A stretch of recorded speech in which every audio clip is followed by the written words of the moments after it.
Rise and shine class 9 के बच्चों, आज इस वीडियो में हम लोग करने वाले हैं क्वेश्चन नंबर 57 से लेके 74। ये आपकी एस चांद बुक के मल्टीपल चॉइस क्वेश्चन है, chapter number 3 atoms and molecules के।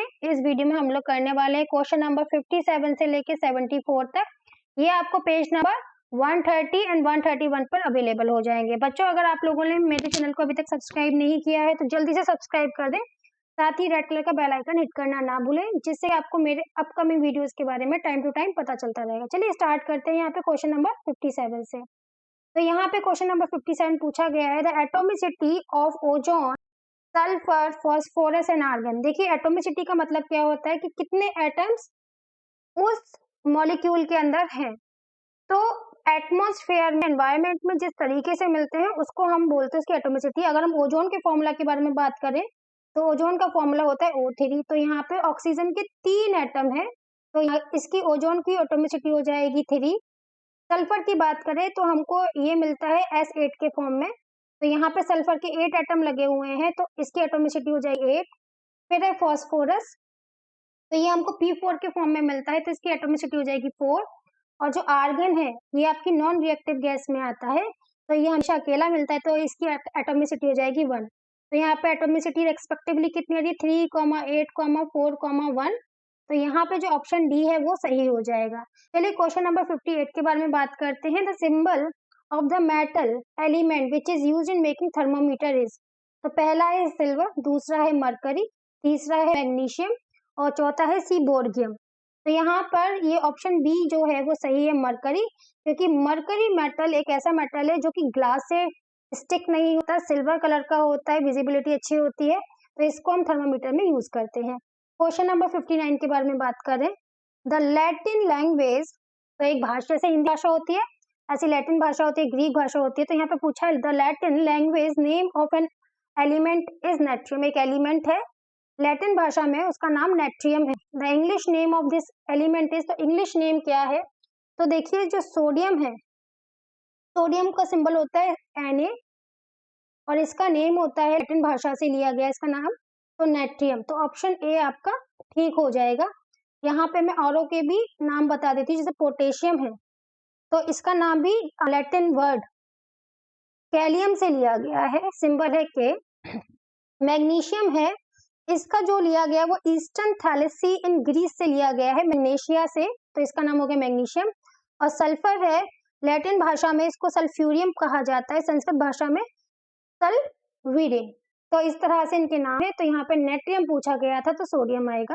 क्वेश्चन नंबर 60 है, the atomic theory of matter was proposed by. जो एटम की थ्योरी है वो किसने दी है, तो एटम की थ्योरी कुछ पॉइंट्स है जिसमें बताया जाता है कि जो एटम है वो सबसे छोटा पार्टिकल होता है किसी भी मैटर का, इसको हम फर्दर डिवाइड नहीं कर सकते हैं।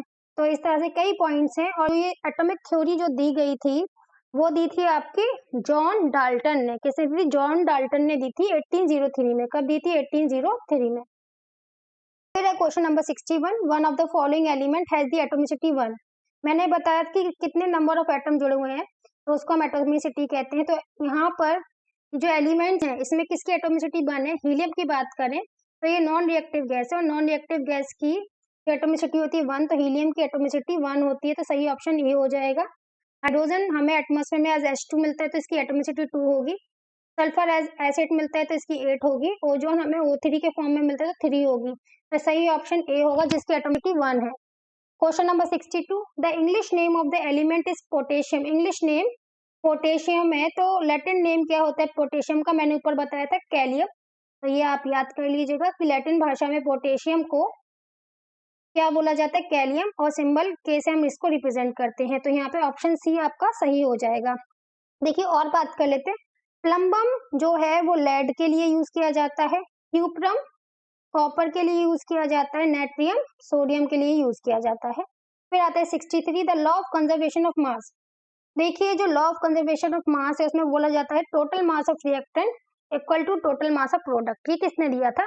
डाल्टन ने तो हमें एटॉमिक थ्योरी दी थी। तो ये जो हमारा यहाँ पे क्वेश्चन नंबर 63 है जिसमें पूछा गया है कि लॉ ऑफ कंजर्वेशन ऑफ मास किसने दिया था, तो law of conservation of mass Lavoisier ने दिया था। इनका पूरा नाम था एंटोनी लेवोजियर, तो ऑप्शन सी सही हो जाएगा यहाँ पर। फिर 64 है, द एलिमेंट हैविंग एटोमिसिटी 4। अब इसमें से कौन सा एलिमेंट है जिसकी एटोमिसिटी 4 है? देखिए आर्गन नॉन रिएक्टिव गैस है तो इसकी तो 1 होगी।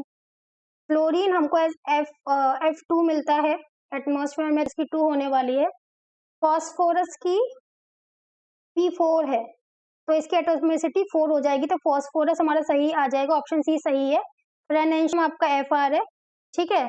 तो लेकिन इसका क्वेश्चन नंबर 65, तो ये जो क्वेश्चन है न्यूमेरिकल बेस्ड है, तो इसमें बोला गया है if 1.4 gram of calcium oxide, तो कैल्शियम ऑक्साइड का फॉर्मूला होता है CaO, is form by complete decomposition of calcium carbonate. तो ये कैसे बन रहा है? जब कैल्शियम कार्बोनेट का हम कंप्लीट डिकम्पोजिशन करवा रहे हैं in the presence of heat. तो कैल्शियम कार्बोनेट का फॉर्मूला होता है CaCO3, इससे आपका CO बनता है, साथ में CO2 मतलब कार्बन डाइऑक्साइड भी निकलती है।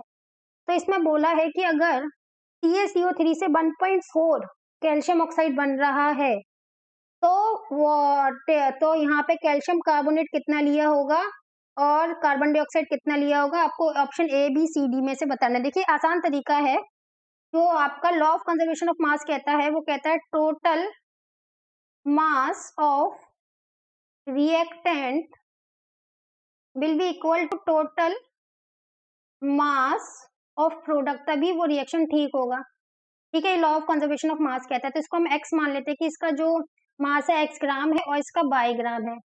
तो लॉ ऑफ कंजर्वेशन के अकॉर्डिंग x ग्राम जो है वो इक्वल होना चाहिए 1.4, क्योंकि हमें कैल्शियम ऑक्साइड का दे रखा है प्लस y के बराबर।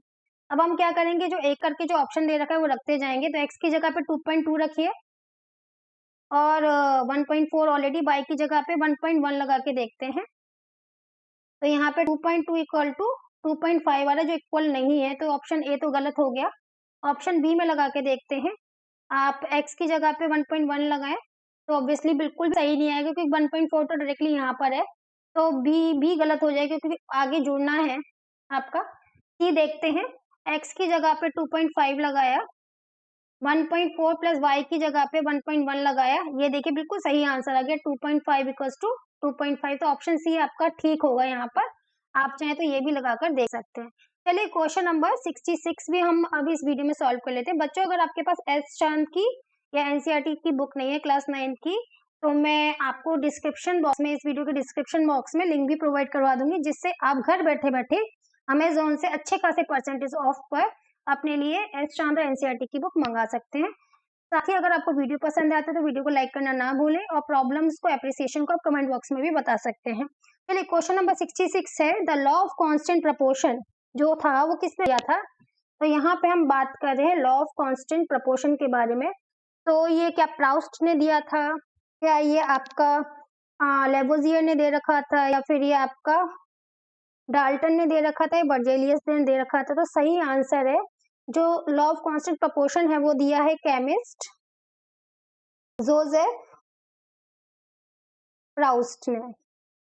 तो यहाँ पर ऑप्शन ए ठीक हो जाएगा। Question number 67, out of ozone phosphorus sulphur and krypton, तो ओजोन ये रहा, फॉस्फोरस ये रहा, सल्फर ये रहा, क्रिप्टन ये रहा। The element having the lowest and highest atomicity, तो सबसे कम किसकी है? क्रिप्टन की है लोएस्ट, क्योंकि 1 है, और हाईएस्ट किसकी है? सल्फर की, क्योंकि 8 है, ये हाईएस्ट है।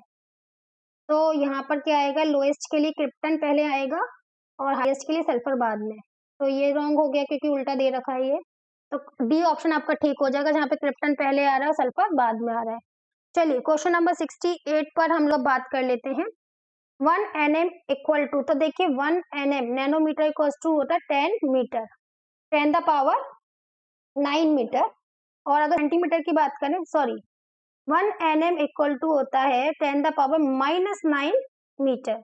अगर इसको सेंटीमीटर में चेंज करेंगे तो 1 मीटर इक्वल टू 100 सेंटीमीटर होता है, तो इसका मल्टीप्लाई इधर कर दो 100 का सेंटीमीटर में, तो 10 द पावर -7 सेंटीमीटर। तो देखिए ये मीटर में दे रखा है, लेकिन 10 द पावर -6 दे रखा है, तो गलत हो गया। ये 10 द पावर -9 सेंटीमीटर दे रखा है, तबकि 7 होता है, तो ये भी गलत हो गया। ये तो 10 द पावर -7 दे रखा है, तो बिल्कुल ठीक है। अब क्वेश्चन नंबर 69 के बारे में बात करते हैं। The scientist who propose the first letter और the first letter and another letter of the Latin और English name of an element symbol is, देखिए कौन से साइंटिस्ट ने बताया था कि इतने सारे जो एलिमेंट हैं इनको नाम इजीली कैसे रख सकते हैं कि जिस भी साइंटिस्ट ने बनाया उसके नाम पर रख दीजिए, या जहाँ से ओरिजिन हुआ है उस भाषा के फर्स्ट लेटर से। अगर दो एलिमेंट सेम है तो पहला कैपिटल आना चाहिए और सेकंड स्मॉल आना चाहिए। किस साइंटिस्ट ने इस बारे में बताया था? तो इस बारे में बताया था बर्जेलियस जी ने, तो यहाँ पे ऑप्शन डी ठीक हो जाएगा। अब इसके बाद आता है आपका क्वेश्चन नंबर 70 और ये लास्ट पेज है इस वीडियो का। अभी तक आप लोगों ने चैनल को सब्सक्राइब नहीं किया तो जल्दी से कर लीजिए। तो question number 70, the atom of which of the following pair of element are most likely to exist in free state? इसमें से कौन से एटम्स हैं जो फ्री स्टेट में मिलेंगे?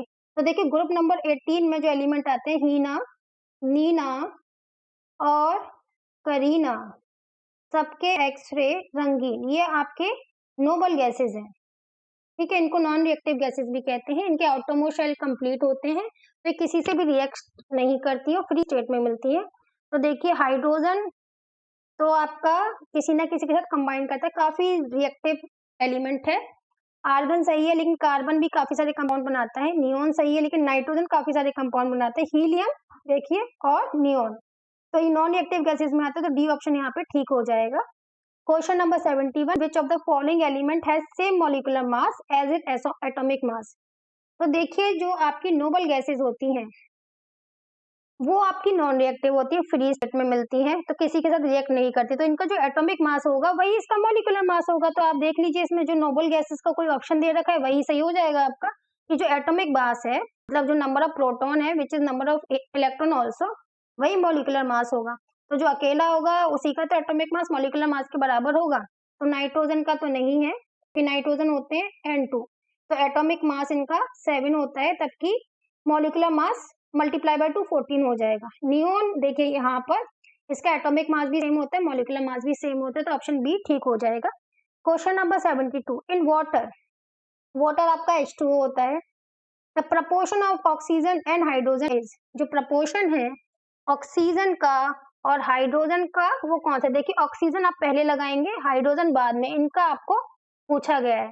तो देखिए यहाँ पे एक एटम ऑफ ऑक्सीजन है तो 16 एटॉमिक मास होता है, हाइड्रोजन का एटॉमिक मास 1 होता है, लेकिन यहाँ पे 2 नंबर ऑफ एटम है तो 2, तो इसको सिंप्लीफाई करेंगे तो क्या आएगा 8:1, तो आपका ऑप्शन डी ठीक हो जाएगा। आप यहाँ पे ये मत समझिएगा कि H2O का पूछा है, हाइड्रोजन पहले आएगा, ऑक्सीजन यहाँ पे क्लियर कर रखा है कि ऑक्सीजन पहले आएगा हाइड्रोजन बाद में आएगा, तो यहाँ पर आपका ऑप्शन डी ठीक आ जाएगा।